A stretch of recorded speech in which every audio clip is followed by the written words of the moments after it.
Hey guys, welcome to another update on what it's like moving Fstoppers to Puerto Rico. In this video, we're going to answer even more of your questions. I think the way that we should begin this video is we should talk about some of the comments we got on the first video.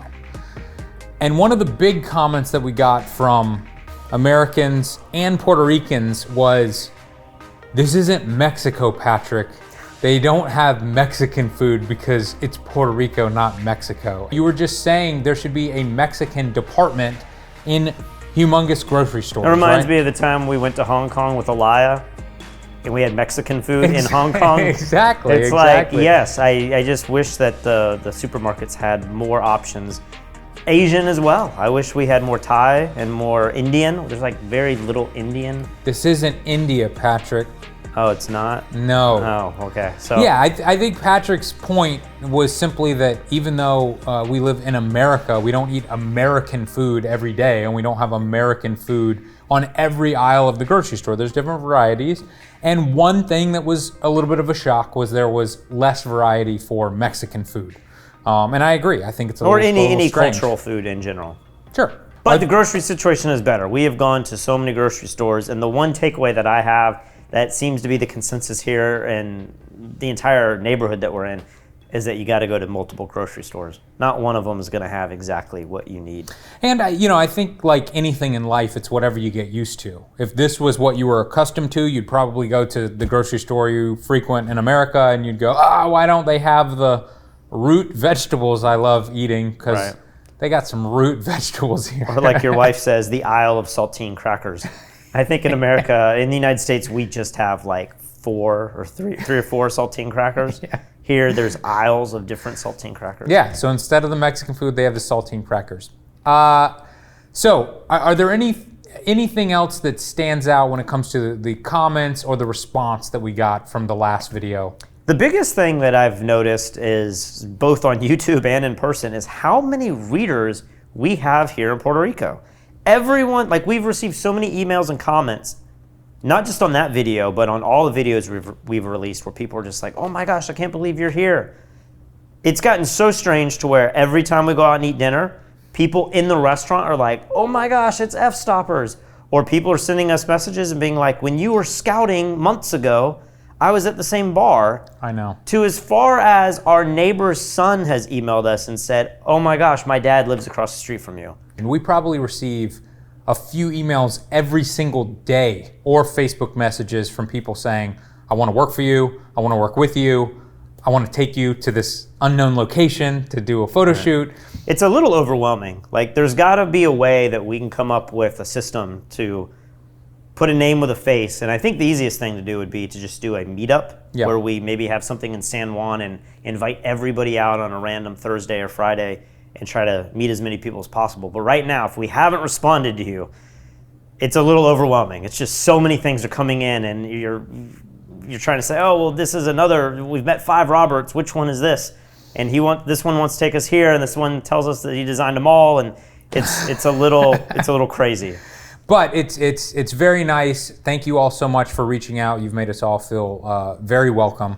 And Robert was one of the guys who reached out to us, and he is a local tour guide, and he helped us with the last video where we went on a location. I think we're going to make that a series where you and I compete to take the best landscape photos. I have to avenge myself, yeah. So big thanks to everybody there. Now let's talk about some of the other questions that I think we had ourselves, and then other people have for us as well. One of them being, how has it been living with your friend and business partner and working in the exact same house? It sounds like a nightmare to a lot of people. Yes, and I think you have actually had a roommate sooner in time than I have. Like, I guess my sister's roomed with me, but it's family. That feels a little different. But I haven't had a roommate in a long time. And maybe you had a roommate like 4 years ago. So I think maybe it's a little more fresh for you being in an environment but as a business partner, it's still a very strange thing. The fact that we're in this house that has so many floors and that we can just go to our own floor, and I feel like we're both pretty independent to begin with. You're into kiteboarding, I'm into tennis, and Sometimes those things overlap, but in many cases they don't. I feel like there's a lot more space involved with us than most people would think. So far, I have not been having a problem at all. At all. I heard you maybe I'm a great roommate. Yesterday playing some guitar at some high volumes, but other than that, loud, but... like it's not going through the walls or the floors here. It's literally going out the windows outside and then coming into the windows. That's how dense these homes are here. But in all honesty, I've really been enjoying it. I feel like you said, we have plenty of space. We have floors in between ourselves, and when it's time to work, I can just yell at you, hey, let's do something. And then when it's time to play tennis or whatever, I just always have something. You know, yesterday we played tennis, and then you were like, hey, you want to go out to dinner? And we ride bikes around the neighborhood and go out to eat and stuff. So one thing that's a little shocking is I don't feel like we're using our common area as much as I would have thought. Has anyone sat down and watched a movie? Like, we got all this new furniture up there, but we run into each other in the kitchen, and then we always go outside and eat on the patio because there's a breeze and this amazing view. Yeah. But the living space where most people would spend most of their time watching TV, we're not using all that much. And then I feel like I haven't turned on a TV but twice the entire time I've been here. The Super Bowl, and then I wanted to see what the State of the Union was like. I haven't watched any TV, which has been such a nice relief. Part of the unexpected joy of moving to Puerto Rico was actually removing myself from all the craziness that's going on, at least in the politics in America. And so I feel like I've been so disconnected from sitcoms and news and world events, and instead we're just being productive, and we've been working and being active outside. I think a few of my biggest fears about moving here, one was feeling like I don't know anyone and, you know, I'm lonely. Luckily, I have my wife, but still, you know, she has to work a lot. And then two was I'm not going to have anything to do and I'm going to be bored all the time. Well, the exact opposite has happened. I feel like everyone in this neighborhood that we live in has been incredibly inviting. All the Puerto Rican people who have reached out to us are unbelievably inviting. And then in terms of keeping myself busy, I am busier here, but with the things that I want to do, than I've ever been in my entire life. So, you know, my favorite thing is kiteboarding. Every day that it's windy, I go kiteboarding. I went out yesterday. It was incredible yesterday. I have kiteboarded with sea turtles. They pop up while I'm going.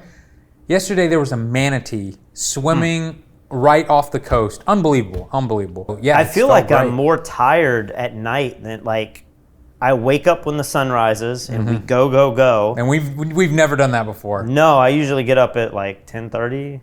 I was get into work by 11:30, 12. Yeah. I feel like I'm being productive by 9:30, 10, and then by 11 o'clock I'm exhausted. There are nights when I'm like, oh, I should go get in the hot tub, especially after playing tennis, and I'm like, I'm just too tired. I'm just too tired. I feel the same way. Back in Charleston, 5 days a week I would get in the hot tub. We have a hot tub here. The hot tub's awesome here. It's probably much better than my hot tub in Charleston, and I rarely get in just because after finishing whatever I've been doing, I just want to get into bed and go to sleep, and then I'm back up in the morning at 7 a.m. every day. I'm just waking up. The sun comes right in and hits me in the face, and I like it. One thing that I've been thinking about, and hopefully with this meetup we'll be able to be a little more tapped in and solve this problem, is that so far we have been doing videos and content on some of the new gear that we have got here in Puerto Rico and how we're setting things up and how we're installing things around the house. It's still kind of been the initial move in setting up the studio, but I definitely want to start doing more videos where we are a little more creative. We're doing portraits and testing lighting gear. And one thing I'm realizing instantly is that we don't have access to a lot of models, and we don't know a lot of people that might be great in the studio. We're around all these crazy entrepreneurs, and I want to get some of these people in the studio and take portraits of them, or maybe go to their houses and take portraits and get them on the couch and talk business. I think that's going to be really exciting. But when we say, oh, we should review this, new light modifier, I'm a little worried that right now it's just you and I. We don't know a lot of people that we would, use as models on our channel. So if anybody has help with that, again, we might be bombarded. Maybe I'm opening the floodgates I think I have been reached out to by at least 2 owners of 2 modeling agencies in Puerto Rico already. But they're probably in San Juan. They're in San Juan, and we're like an hour away, and that's the problem. So one thing that I want to talk about is security. This is everyone's favorite topic. Yeah, everyone before we moved here said that Puerto Rico is dangerous, we're going to get killed. And although I think there's some merit to what they're saying, I think it's more dangerous here than in other states in the continental United States. I don't think it's as bad as people make it out to be with the average person. I think there's a lot of drug violence and I think crime. what a lot of statistics do is they take the entire island of Puerto Rico, all 300 or 400 million people, and then they compare it to any city in America. And you're like, well, yeah, I guess it's more dangerous than the peninsula of Charleston when you do that. But if you were to start looking at individual cities and rural areas and then also weed out the drug violence, it would be a very different story. But there is no doubt some crazy stuff that happens in broad daylight that's making news, but I don't think it's quite as bad as what people say, depending on where you live. Now, that being said, it's kind of strange the way locals, these are Puerto Ricans who have lived here their entire lives, how they talk about safety and security. Because you would think that, oh yeah, CNN is exaggerating everything. I've lived here my whole life. There's no problem. Nobody says that. Everybody says you need to be smart. And they also say this one thing. They go, oh, it's not bad here. You don't have to worry about your safety. But be smart and don't go driving at night. Right. And that's the most insane thing. I would never tell somebody that in Charleston. I wouldn't say, oh, it's totally safe here, but don't leave the house at night. Yeah. We've been reached out to by so many locals after our last video, and the most common statement that they all said was, you should not have put your house on the internet. Now everyone knows where you live, and you might get robbed. Which sounds insane to me, just because, every house in this neighborhood is unbelievable. I'm sure there's a lot more valuable stuff in literally every one of our neighbors' homes. We might have camera gear, but other people have jewelry. Exactly. Or they have expensive cars. Right. Plus the fact that our neighborhood is gated. Plus the fact that we have 24-hour security driving around our neighborhood at all times. This is pretty customary in a lot of neighborhoods. There's cameras everywhere. Every car is monitored when it comes in and out. Yeah. So before we were even reached out to by all these people warning us, I wanted to have a video surveillance system anyway. And we have surveillance back at the Fstoppers office in Charleston. We've done videos about that. I recently did a video about setting it up through the Synology NAS and getting all your cameras and everything. But then we also have closed circuit cameras. We have that as well. All of them are such a pain in the ass to use. It's not as simple as I would want them to be. So I was just thinking of other options, and I still have a home in Charleston that I rent out, and for years I've had a Ring doorbell system. And basically the whole concept is a video doorbell. It will record video if there is movement, but then you can hit the Ring doorbell. I can get a notification on my watch or on my phone when somebody's at the door, and then I can communicate with them if I want to. And this was like a Kickstarter, or it was on Shark Tank? Maybe. It was. I think it might have been both. Yeah. But I have to say, it's one of the best products I've ever used. It just works. It just works out of the box. And the best part is there's no wires. It's battery powered, which sounds insane. Like, who wants to change the batteries? The battery lasts for months, and it gives you a warning. It'll send you an email and it'll send you a text when you might have a few weeks left. And then you just plug it in for a couple hours, and then boom, it's good for another 3 or 4 months. So it's probably similar to the auto locking doors that we have, where you just change the batteries every so often. Exactly. So I was thinking that we needed a video surveillance system here, but we don't own this house. We're just renting it. I don't want to run wires. I wouldn't even know how to run wires through concrete walls. So I reached out to Ring and just said, hey, I'm a big fan of your products.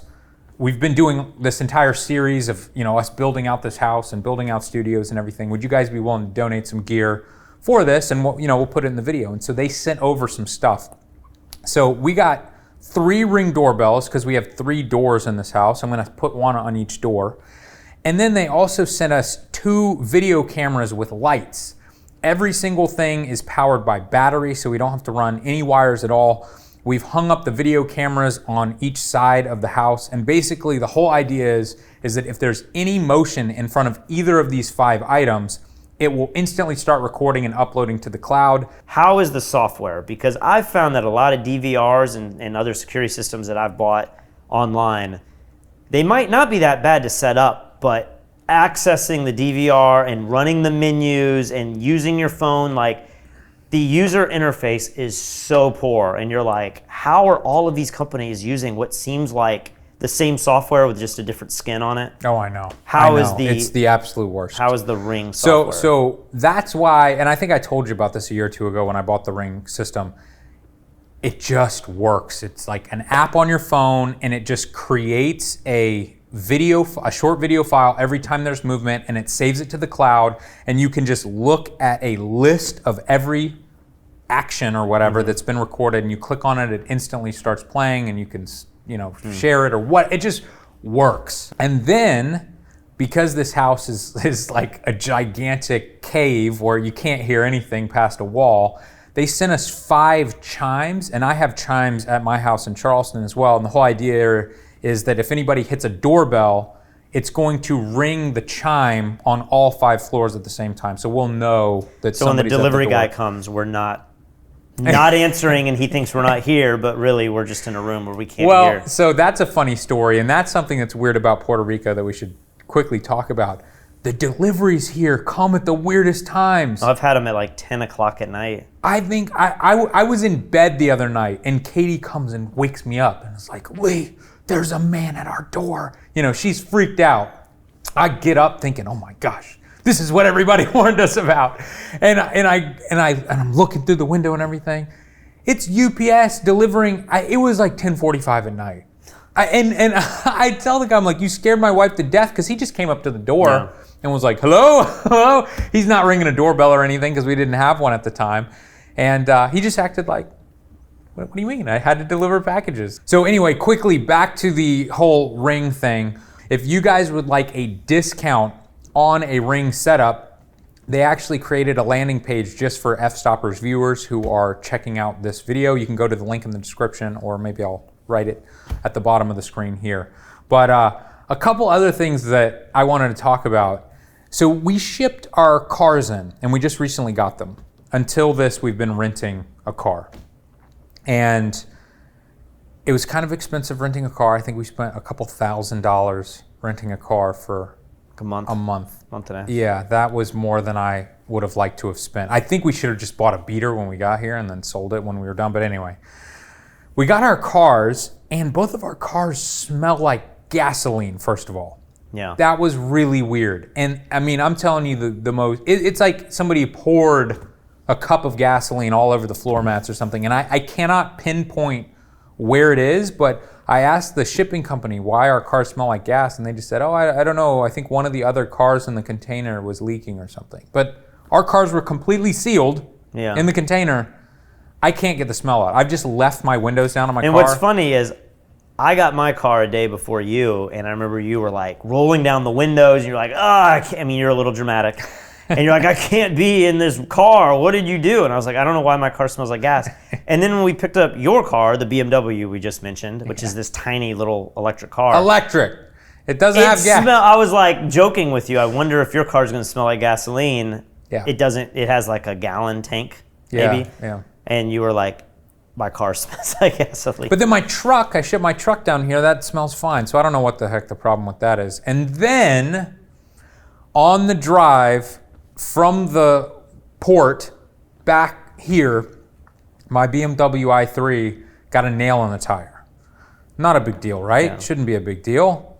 Well, the BMW takes these really weird, like, bike tires. They're just the thinnest, weirdest tires. So I tried to take the tire off. The tire has some weird proprietary BMW key on it.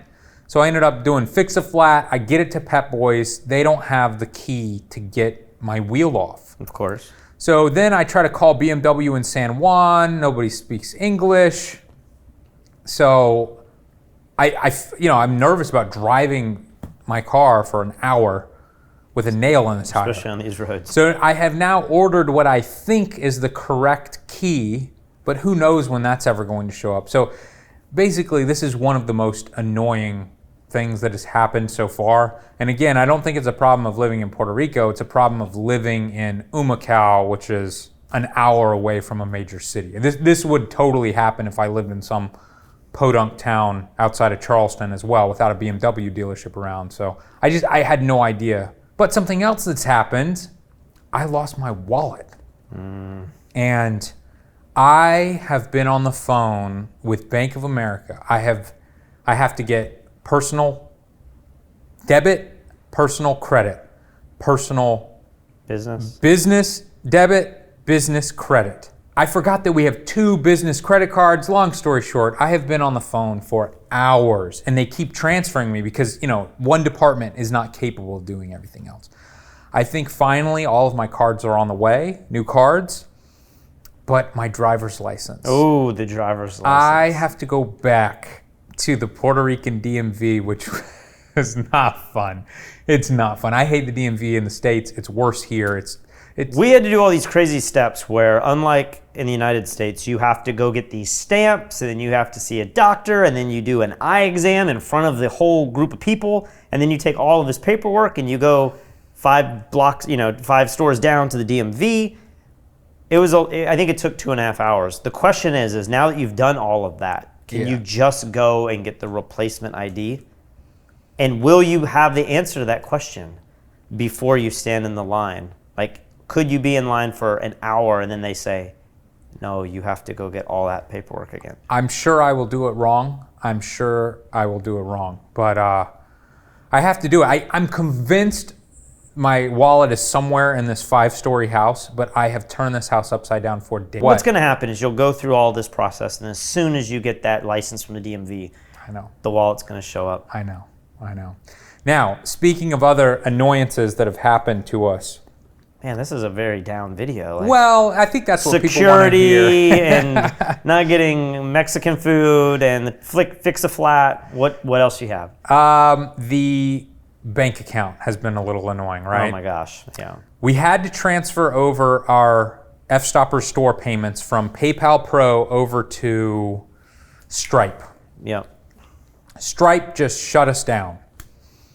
And they just one day stopped accepting payments. They claimed that they sent me some email warning me they were about to shut us down. I don't know where that email is. And I said, what are you doing? How can you do this?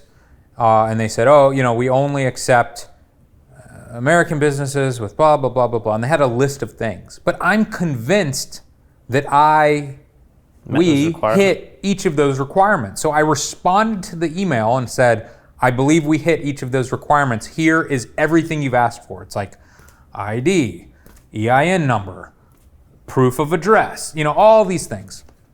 I send it to them. No response. I email them back. What is going on? Do I need to figure something else out? No response. 6 days later, they respond to me and say, we're working on it. And that was probably 3 or 4 days ago. I don't know what the heck's going on. So I had to flip back on PayPal. That's been working with PayPal. We've had so many issues with PayPal. PayPal won't let us withdraw our money or use PayPal. That's the most frustrating part. We don't really need the money at the moment until we can have a verified bank account. I think part of the problem was user error. I think I may have put in the wrong code or something. But I think I've tried to do it 3 or 4 times to verify our Puerto Rican bank account down here, and it has not yet been verified. So we have tens of thousands of dollars held up in PayPal. And the weird thing about PayPal is that they were blocking me from doing anything. I couldn't use my personal PayPal, which isn't even affiliated with this. I think because it's affiliated with my social security number. I could not buy things off of eBay, even if I was using a credit card. They blocked me from buying things off eBay, which was really annoying because I needed a bunch of stuff for the studio. They have unblocked those things now. I just bought some things off eBay, thankfully. But we still are not able to get access to our money, which is crazy. It's been like a month now. It's so weird. And then this week, I have just connected my Banco Popular account to my Wells Fargo account, and then I added that to my Mint account. All of that happened. I mean, Wells Fargo has to send the pennies, and you have to verify it, but all of that went through fine, So in some ways, the local bank here gives you problems with things like Stripe and with PayPal. But then with other institutions, which I hate Wells Fargo. I'm about to cancel Wells Fargo. But in this one instance, Wells Fargo actually was like a pretty pleasant experience. I don't know that any of the things I've just complained about have anything to do with the bank? The bank here. I think it has everything to do with the U.S. banks not wanting to play nice with Puerto Rican businesses and banks. I'm pretty sure. I know for a fact that that's what Stripe is. Stripe was already verified with our bank account here. They were sending money back and forth. That was not a problem. Something else that's weird here about money, business credit cards. Very few business credit cards will do business with Puerto Rican businesses. So, for instance, we had a Chase credit card, I think, that we wanted, that might have had some perks or something for travel. I don't remember, but we wanted to do that. Chase will not work with any Puerto Rican business. There was another company, I don't know if it was a MasterCard or what, they would not work with any Puerto Rican business. Right. The one credit card that everyone recommends is the Costco City business card. The weirdest thing. So we went through that whole process. So we now have Costco credit cards. We have Costco credit cards, and then the annoyance with that was they maxed us out at $6,000 limit, which of course we maxed out in like a few days because we're buying so much for the house. 2 cameras and exactly. So then I had to request to up our credit limit, which they did. So I think we're good on that front. One final issue, and this is a problem not just with our bank here, but also with Puerto Rican tax law. We have a lot of private contractors who write for us and do odd jobs for Fstoppers and everything. We want to be able to pay them. And we could just pay them through PayPal, but then there's fees and stuff involved. So we had to sign up for some Banco Popular business banking thing. I don't know what it's called. Like another level of banking that allows you then to pay out to individuals. Right. And it's $30 a month. Okay, that's annoying, but whatever. But the real bummer part of it is that they after going through the whole process. Yeah, they have to send you these like digital keys or something. Oh, okay. So the digital keys, every time you want to make a payment, now with your bank, they send you a text on the phone. They don't do that here, apparently. They have this key. It feels like I'm from a James Bond movie or something. It's an authenticator. An authenticator. And I've noticed that Facebook is doing this now. When you log into a new machine, it makes you go into Facebook and find their authenticator. Or if you buy crypto, I was like, why do you need this stuff? It's like this second and third level of security. Right. But now the banks are doing it. And I guess I should be thankful because it probably protects you. It is the most annoying thing in the world, but at least with all the examples that I've just given, it's all on an app on your phone that you can use anywhere in the world. Right.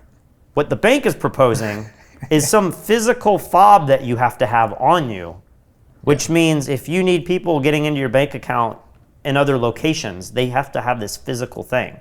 Right. And so David, he still works for Fstoppers, but he's still in Charleston at the moment. He's the one who pays everyone. Yeah.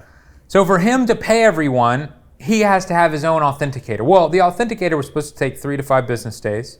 I think we're going on 3 weeks. It still hasn't shown up. I've gone to the bank twice now and asked where it is, and they say, oh, we checked, it's coming. Yeah. That's their response every time. But then we just talked yesterday to our tax guy down here, and he said, well, Puerto Rican law with private contractors, you have to withhold money, and then they have to fill out a Puerto Rican tax return to then release that money and get a tax refund at the end of the year. But I'm like, not a single one of our riders is Puerto Rican. Yeah, nobody wants to do that extra process. So in America, if you have a W-2, you have taxes withheld from your paycheck, and then depending on how much you pay in taxes that year, you either get a tax refund or in many cases like you owe more taxes depending on how your business is done. But if you're a 1099 private contractor, your employer doesn't withhold taxes at all, and you are responsible for paying taxes on money that you've held the entire year. Here in Puerto Rico, you have to withhold taxes from even your 1099 subcontractors. I understand if it was local Puerto Ricans who have to legally do a tax return But if anyway. you've never stepped foot on the island. Yeah, then it's very strange to me, people who don't live here, and maybe aren't even Americans. I mean, we have a lot of writers from other countries. Yeah. They shouldn't have to do a Puerto Rican tax return to have their money released. Yeah. So at the end of the day, we're deciding not to do that and not pay through the Banco Popular, which then required the authenticator that we still haven't had.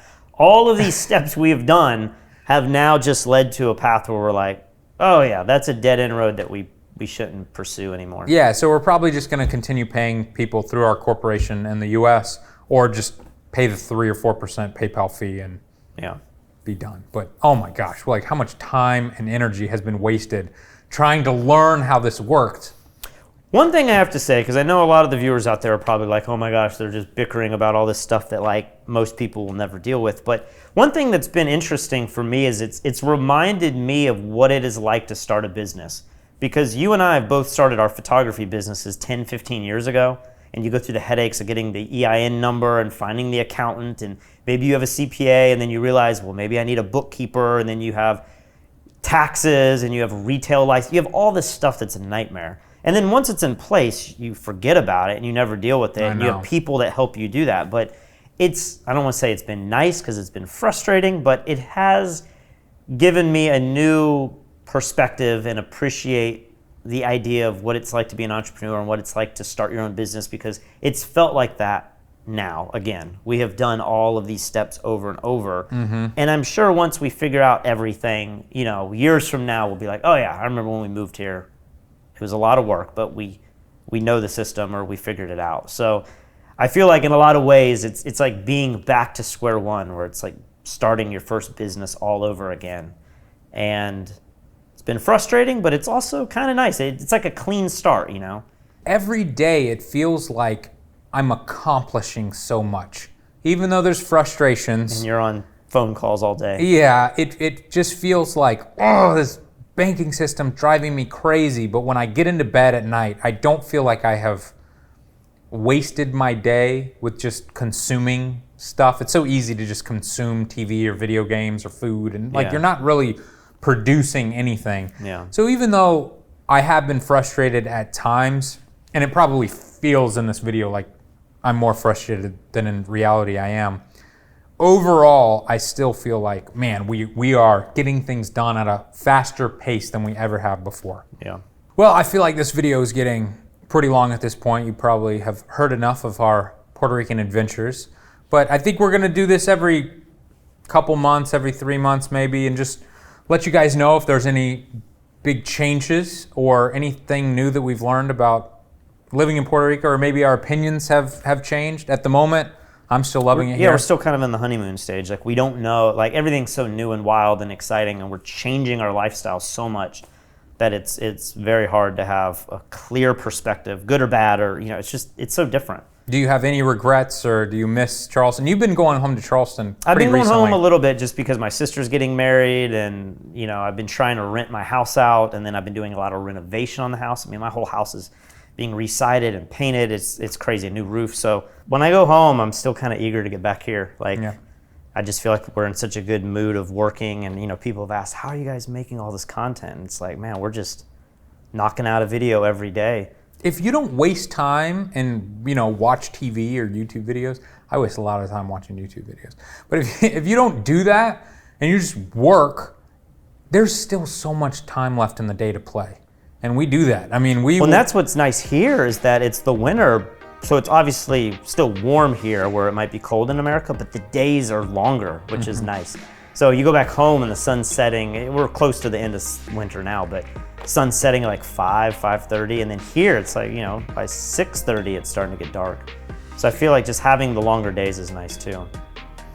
Well, guys, we're still loving it down here. If you'd like more free content based on photography, not Puerto Rico, head over to fstoppers.com. And if you'd like to check out our full-length photography tutorials, head over to fstoppers.com/store.